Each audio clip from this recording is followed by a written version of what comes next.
चलिए एक बार फिर आप लोग का स्वागत है अपिंचा प्रश्न का 2 नंबर का जो कुछ खास प्रश्न है वो लेकर के। जैसे पहला प्रश्न आपके सामने है, the under secretary always obeyed Nannu Kaka. यहाँ अंडर सेक्रेटरी है कौन? तो यहाँ पर अंडर सेक्रेटरी हैं हमारे नरेटर मनोहर मालगोंकर। वो नन्नू काका को सम्मान देते हैं हमेशा, although he was never willing to do so. लेकिन कभी वो ऐसा करना नहीं चाहते, क्यों? हाँ, तो इसका आंसर है कि नन्नू का सम्मान क्यों दे रहे थे और लेकिन ऐसा वो करना नहीं चाहते, क्यों? तो पहले कह रहे हैं क्या, क्योंकि सम्मान इसलिए दे रहे हैं क्योंकि इस कहानी में जो नरेटर है मनोहर मालगोंकर, नन्नू काका उनके मामा हैं। और मामा के साथ साथ क्या है ना, मामा तो गेस्ट हैं और मामा भी हैं। मामा कौन होता है? तो मम्मी का भाई। तो स्वाभाविक है सम्मान तो देंगे ही ना। उसके साथ साथ ऐसा करना क्यों नहीं चाह रहे थे? इसलिए नहीं करना चाह रहे थे क्योंकि वो जो है होस्टिंग अतिथि सत्कार पसंद नहीं करते थे, जैसे कि आंसर में मैंने लिखा।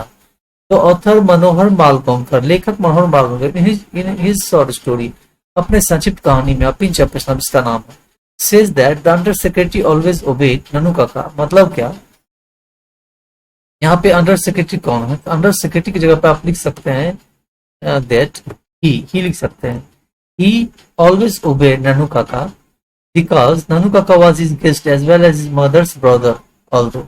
मतलब उनके गेस्ट भी थे और उनके माँ का भाई भी, मतलब मामा।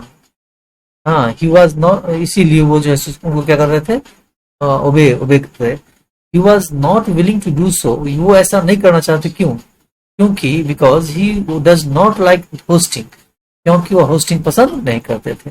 चलिए अगला क्वेश्चन है, this tie and collar business is no good this days, what did Nannu Kaka mean to से। यहाँ पे टाई एंड कॉलर बिजनेस मतलब होता है जो मॉडर्न ट्रेडिशन है उसकी बात कर रहे हैं।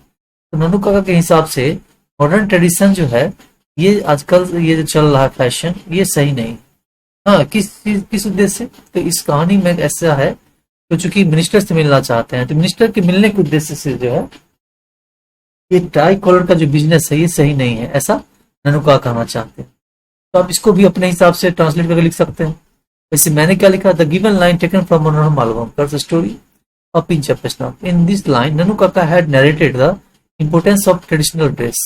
इसमें ट्रेडिशनल ड्रेस जो है उसका महत्व बताते हैं, सच एज क्लोज कॉलर, इसमें है close collar, Jodhpur coat and turban, ये सब ट्रेडिशनल है। वाइल मीटिंग अ मिनिस्टर और अदर वीआईपीज, और खास करके इसका महत्व तब होता है जब किसी मिनिस्टर या वीआईपी जो स्टेटस के लोग हैं उनसे मिलना हो तो। हाँ, the western dress like tie and collar was not fit for the purpose according to him.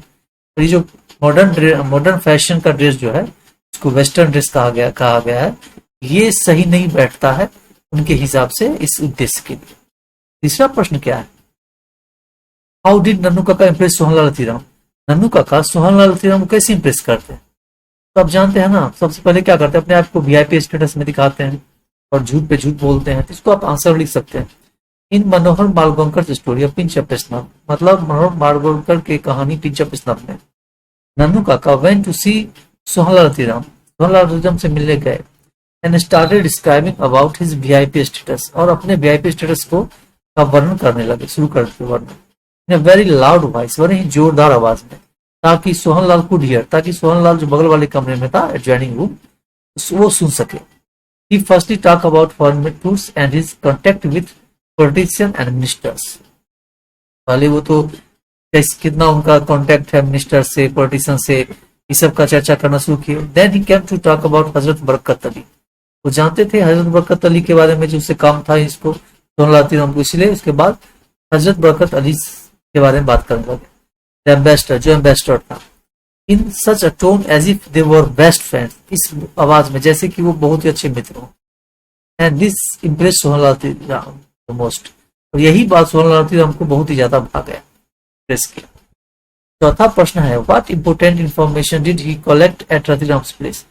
Ratiram के प्लेस से महत्वपूर्ण जानकारी क्या प्राप्त की है? तो वही जिससे इनको, जिस मिनिस्टर को मिलना था उसके बारे में, जो वो अपने बेटी का शादी करने वाला था, इसके बेटा से लेकिन रिफ्यूज कर दिया, और इंदौर के जो राजकुमार है उससे शादी करना चाहता है, और उसमें जो है सो दोनों का ये मैचिंग करवाना है, क्या हॉरोस्कोप मतलब जन्म टिपन जो होता है, सो यही बात आंसर में लिखना है। इन मनोहर मालगोंकर स्टोरी ऑफ पिंच प्रश्न नन्नू काका वेंट टू सी सोहनलाल अतिराम। हाँ, मिलने गए। चलिए सेम वही आंसर है ऊपर वाले में था। एट रतिराम्स प्लेस नन्हू काका कलेक्टेड द इम्पोर्टेंट इंफॉर्मेशन, एकदम के यहाँ उन्होंने महत्वपूर्ण जानकारी इकट्ठा की कि was refusing the proposal of marriage of his daughter to Sohanlal सन, मतलब मिनिस्टर जो है रिफ्यूज कर दिया था प्रपोजल इसका सोहनलाल का, जो उसके बेटा और उसकी बेटी के विवाह का। The welfare minister had decided to marry, और उसने वेलफेयर मिनिस्टर ने निर्णय लिया था शादी करने का his daughter to the prince of Indore, prince Maharaja के बेटा से, राजकुमार से शादी करने का निर्णय लिया था।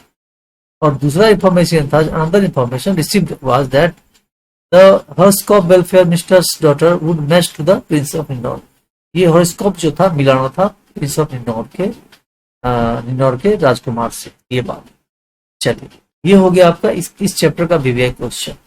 अब हम इसमें एक्सप्लेनेशन अगला वीडियो में देखें, इसमें दिया गया है नीचे, आपके नीचे डाला हो गया है। ये क्या कहते हैं, अगर देखना चाहते हैं तो इस पे पिंचअप पे ऑब्जेक्टिव क्वेश्चन का भी डाला गया है, उसके बाद नंबरी क्वेश्चन का भी बनाए बता ही दिए हैं, और इसके जस्ट नीचे देखिए तो आपको मिल जाएगा एक्सप्लेनेशन का भी आंसर।